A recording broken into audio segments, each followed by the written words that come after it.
chocolates at bulaklak. Yan ang kalimitang inireregalo tuwing Valentine's Day o di kay anniversary. Ang isang misi sa Binyan, Laguna na pa-catch my feeling sa regalo sa kanya ng kanyang mister.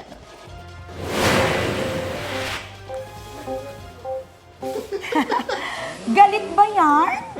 For the hagis kasi ng bouquet, si Tatay Jerry sa kanyang sweetheart sa pagdiriwang ng kanilang 42nd wedding anniversary.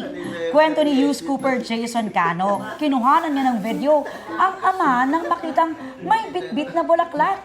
Nagulat na lang daw sila at pinagtawanan ang malagangster na atake ni Tatay. Hindi raw kasi talaga showy si Tatay Jerry. At kahit madalas na aso't pusa ang kanyang ermat at erpat, mas nangingibabaw pa rin ang kanilang pagmamahalan sa isa't isa.